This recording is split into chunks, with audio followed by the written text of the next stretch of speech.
And welcome back, Nats fans, to a Saturday, Saturday afternoon version of the DoDcast.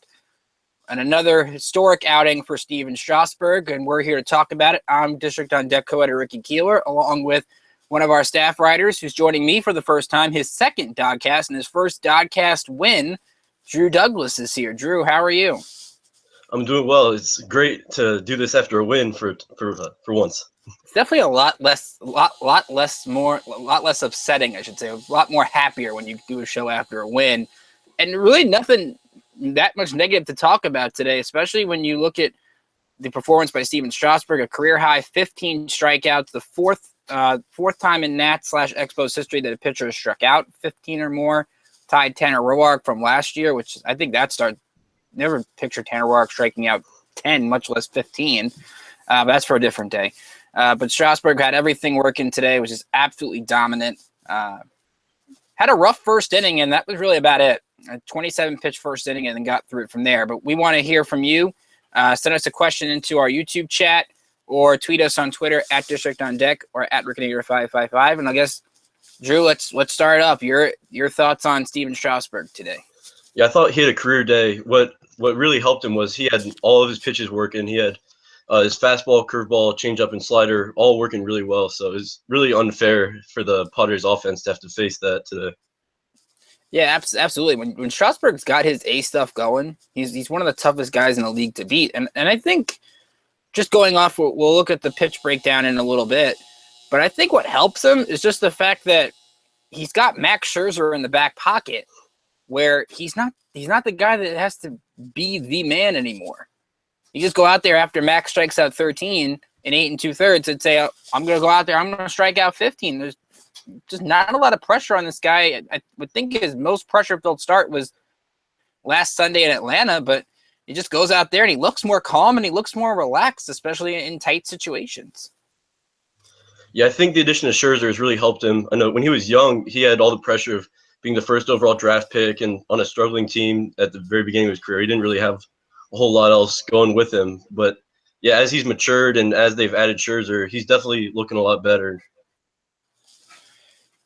The total line on Strasburg today, 7 innings, 3 hits, no runs, 15 strikeouts, 1 walk, 108 pitches, 76 strikes, 19 of 27 first pitch strikes in this game, and that's a really good ratio. You're talking if you get more than half, you're happy with it. That's almost 2/3 of it.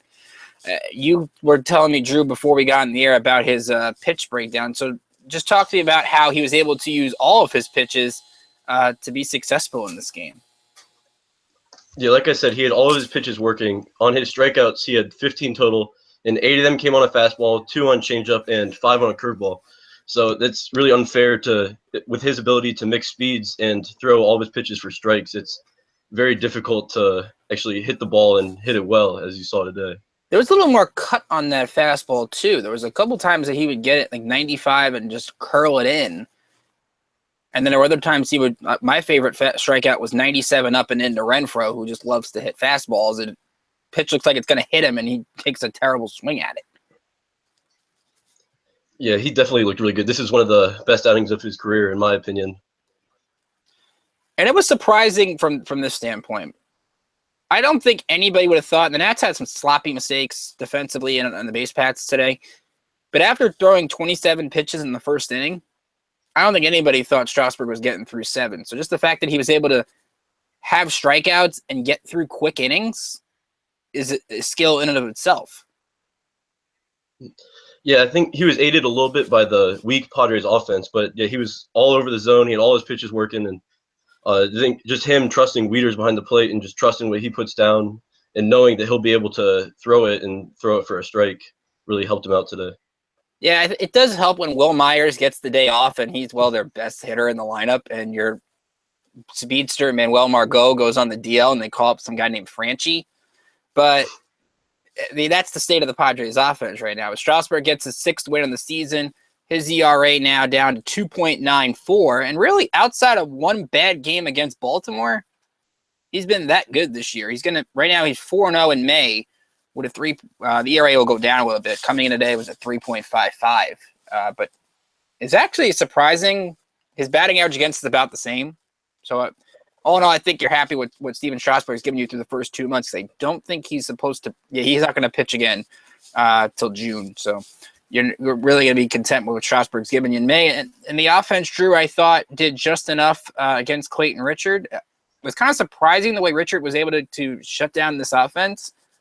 But I guess when you have no Daniel Murphy, who is feeling sick, so no cause to be concerned. But just a sluggish day by the offense outside of course, Michael Taylor's huge home run in the 6th inning and a weird play where Stephen Strasburg singles in the 3rd and then scores on a play that Solarte somehow got to throw home and pitched the line drive that ate him up. But really, the offense had it. Richard's unorthodox movements on the mound sort of threw them off a little bit.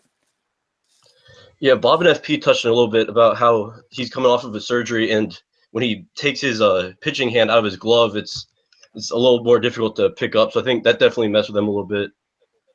And then he's coming off of a good start, his last start, and just day game after night game is always tough to get going. So.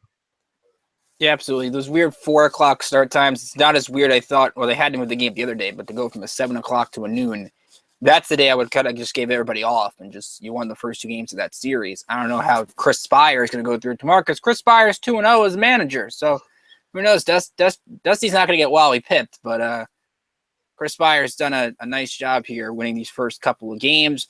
And, of course, the big story, I think, on the offensive side, yeah, Anthony Rendon had 2 hits and a walk today, saw 22 pitches. He does what he normally does. Ryan Zimmerman, 2 for 4 again today. It was a couple. He had a weird single that the Padres third baseman let go, Schimpf, and it just kept rolling. So when you're that hot, you get those hits. But Taylor, the clutch 2-run homer in the 6th kind of put everybody at ease because at 1-0, you got the sense that 1 run wasn't going to be enough. And Taylor homers for the 2nd consecutive game. Not as big a blast as what he had last night, but probably a bigger blast considering the circumstances that Taylor's starting to come through in these clutch situations. And you can make the case, Drew, he's been their best hitter this month. Yeah, last week I named him Player of the Week, and what he's been able to do has been great with the absence of Adam Eaton because, as soon as Eaton got hurt, people were talking about possibly trading for a guy like Lorenzo Cain with Kansas City or another center fielder. And just the fact that Taylor is able to hold down center field at least until Eaton comes back next season has been it really allowed the Nats to possibly use their prospects to acquire another reliever instead of having to get a bat in center field. Yeah, I've never been big on the Cain thing. If you trade for Caden Herrera, I think you're not dumping the whole farm system, but a good significant portion of it.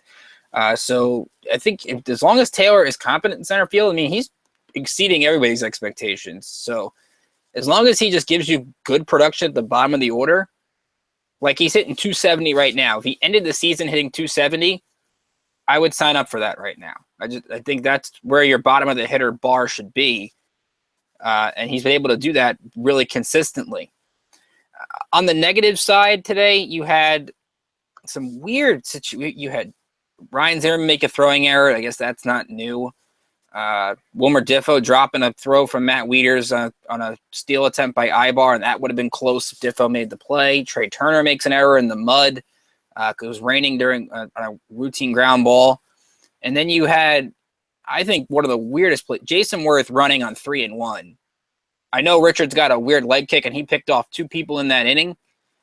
But why in the world are you trying to run on a 3-1 count in a 1-0 game? Yeah, I don't know. And then they had Anthony Rendon at the plate too. He's been really hot, so you take the bat out of his hands, and it just didn't make a whole lot of sense to run in that situation, especially with Worth, who's not one of your better base stealers.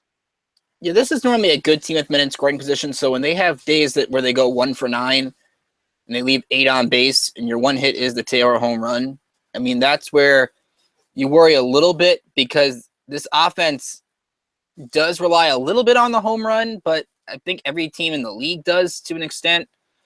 So it's not something I would really worry about, but maybe as you get later on in the season, you want to get those runners over, and there were some chances that they just didn't do that today. They had Rendon on second early in the game, and Wieters couldn't move him over, and you had those issues there. There's got to be a way, and maybe, Drew, that comes from Trey Turner getting on base and stealing some bases. He got picked off again today, and I think once he gets going with the small ball again, I think you'll start to see them manufacture more runs. Yeah, they've had a really great offense this season, and like you said, this year they have been pretty good with runners in scoring position. So I'm not too concerned with one bad game. You're going to have that over the course of 162. But yeah, I think Trey Turner definitely needs to get his legs going a little more and steal some bags, and possibly you have to resort to small ball. Like, Let the speed games begin. That's how I always do it on Twitter. I need more speed games. Looking at the bullpen today, normally we cringe when we look at the bullpen, but the bullpen had the same stat line. Matt Albers, a scoreless eighth, 12 pitches, 9 strikes, picks up a strikeout, and Coda Glover, 1, 2, 3 in the ninth, 12 pitches, 9 strikes, and a strikeout. Rare that you get two relievers with the exact same line, but I think you'll take it, and I think we can talk about Glover a little bit because you wrote about his hip issues that he had a few weeks ago. Seems like that's all recovered because he's throwing 95 with nasty movement, and he looks like the closer everybody's been waiting for. yeah, he's done a great job. Like you said, he's been throwing 95. Last night he ended the game with a 96 mile per hour slider. So that's unhittable to throw that hard with that much movement. And he's got that closer mentality he's definitely done a phenomenal job in the closer's role. And after the first few weeks where Glover wasn't striking out anybody, he's back to striking out people at will, and it's scary. Right now, I think he's at, if I count today, counting today, 5 straight games with a strikeout. So he is starting to rack up those Ks again. He's not giving up a run the entire month. So that's definitely a good sign to see. And even Matt Albers, Drew, and this is the guy, he had the one bad game where he gave up the home run to Altair in Philadelphia. But besides that, he struck out 5 guys over his last 3 starts, or appearances, I should say. Yeah, he's been a very pleasant surprise, especially as a guy who didn't make the team out of spring training. He's come up and he's been a nice veteran presence in the bullpen, and he's definitely gotten great results. I think for a couple of appearances, he wasn't his usual self in throwing that many strikes, but I think he might have been overused a little bit. At one point, he pitched in 5 out of 6 games. So. Yeah, definitely Albers had to love the rest that he's gotten. Eddie Romero, I'm sure, has to be happy because he was used a ton as well in those early stages. So you want to get him a little bit of breather. Trinan has a little bit of a breather. So Scherzer and Strasburg going a combined 15 2/3 the last couple of games is definitely going to help this bullpen over the next couple of days, especially on the West Coast trip. You want those guys to have as many innings saved as possible. And these 2 games against San Diego have absolutely helped that. Clayton Richard took the loss today, but a quality start. 6 innings, 3 runs, 10 hits, 5 strikeouts, 1 walk, 113 pitches, 74 for strikes. Craig Stammen, former Nat, had a nice relief outing today. 2 innings, 3 strikeouts, 1 walk, did not give up a hit. San Diego drops to 18 33. The Nationals to 30 18. Let's talk about Judo Joker's comment. Thanks, Judo, for chiming in. Maybe the Padres, but that's what you expect from a championship caliber team against the Padres. Strauss looked amazing, and the bullpen looked amazing. It's the Padres. They stink. They're arguably, I think, the worst team in baseball. But you look at this homestand after a week road trip against teams you should beat in Pittsburgh and Atlanta. It's good to see this team getting out ahead early and keeping the foot on the pedal against the Seattles and the San Diegos of the world. Yeah, I wrote about it about a week ago, how they have an easy schedule, and they've done exactly what they need to do. They won the series against Seattle, and they've already won this series against San Diego, regardless of what happens tomorrow. So they are playing a weak schedule, but it's really nice to see them doing what they need to do against weaker. And I'll throw this out there. I'll throw it out there. Sorry for the difficulty there. If the Nats win a game against the Giants, they're going to go 2 months without being swept. And that is really hard to do for any team. Sometimes you just have a bad series and you lose all 3 games. This team has not done that yet. And that's pretty remarkable in itself. Although I do like the crushing opponents. The Padres are no good. Myers is out, at least today. Margot's gone. So that's your big speedster in their lineup. So as much as I like Yangervis Solarte, and Ryan Schimpf, who has double-digit homers and a sub-200 batting average, which is pretty interesting. But they don't have much you're worried about. And I think you got to go out there tomorrow and you got to get the win. So before we look at what's going on around the division, let's look at tomorrow's pitching matchup. It's a 1:35 Eastern first pitch. Ron will be with you for that one on Masson and WUSA 9. Joe Ross gets the ball for the Nats. Ross 2-0 with a 5.32 ERA against Yoeli Chacin, who's 4-4 with a 5.74. So I guess, Drew, since Joe Ross is pitching, the Nats are going to score 10 runs again, right? Yeah, I would hope so. Yeah, Ross on the mound and an afternoon game, so the ball could be flying tomorrow at Nats Park. Yeah, and he looked, I thought, much better in Seattle. Gets you into the pitches 8 innings. Now, the velocity, I think, has to be somewhat of a concern that it keeps dropping the way it does during games, especially in like the 5th, 6th inning. But for right now, especially coming up, if he can just give you 6 innings, 3 runs, he's as good a 5th starter as you can ask for. Yeah, during his stint in the minor leagues, I read that he worked on his arm slot, and he definitely got a lot better results in Seattle. And about the velocity, I remember it was a rainy night in D.C., so that might have had something to do with it, but it definitely is intriguing to keep an eye on how his velocity drops throughout the game. He has pitched in some junk conditions this year, whether it was the rain last time out, whether it was the rain and wind that was in Colorado when the problems first started happening. Just have a nice sunny day for Joe Ross to pitch. I mean, that's all I think he would want, because it's been that bad of luck for him, it just seems like. But maybe we'll have some good luck against a guy like Chacin, who didn't even get out of the 1st inning against the Mets last time out. But in the start prior to that, gave up 1 run in 7 innings against Milwaukee. So you never know what Yoeli Chacin is going to show up. 29-year-old right-hander, 5.74 ERA this year. Zimmerman has a couple of home runs against him. So I'm thinking the Nats are going to go out there, and if they can get a big lead in the 1st inning, maybe put a couple runs on the board, that should give Ross enough run support. And pitching against the team that drafted him sure has to be a good boost to him, as we saw what Lucas Giolito did to Syracuse the other day. Yeah, and the other thing the Nets have going for them tomorrow is they should be getting Daniel Murphy back. He's been a little bit under the weather for the last couple of games, but he was available off the bench today, so you'd think he'd be back in the starting lineup tomorrow. You never want to have a bad flight on the West Coast, and I think as long as the Nats don't lose a heartbreaker, I don't think they're going to have a devastating flight to San Francisco. So let's put it, I mean, to win, at least get the series. You want to win every game, but the Nats finally get to 30 wins, and I think that's important because there's only 2 other teams in the National League at 30, Colorado and Arizona. So getting to the 30-win mark, you try to keep building in 10-win increments. So nice job by the Nationals today. Let's look around the division.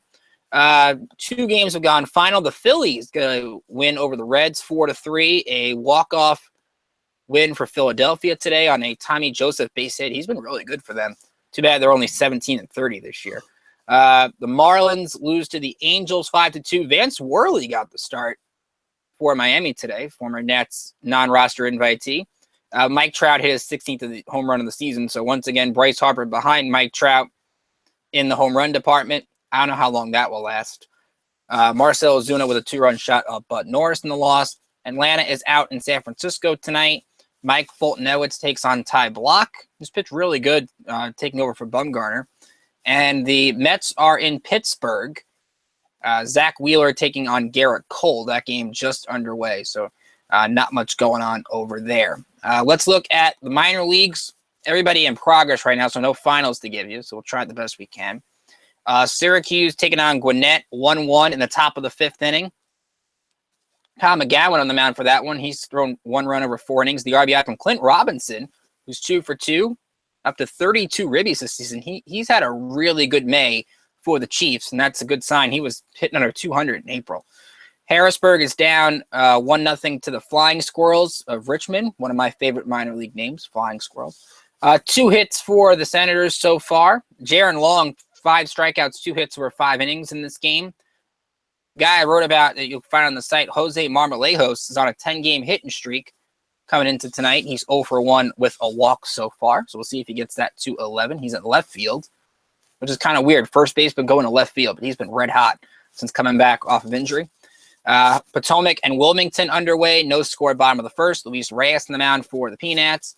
And Hagerstown 1-1 in the 5th against West Virginia. Blake Perkins a solo shot in the 3rd, his 2nd of the season. Mackenzie Mills in his 2.31 ERA on the mound, and he just struck out 4 over the first 4 innings. So If anything noteworthy happens, we'll keep you updated on Twitter. I like to do that during the minor league games. If we see something cool, we'll tell you about it, and we'll retweet the other minor league affiliates. So all in all, good signs so far tonight in the minor league world and in the major league world.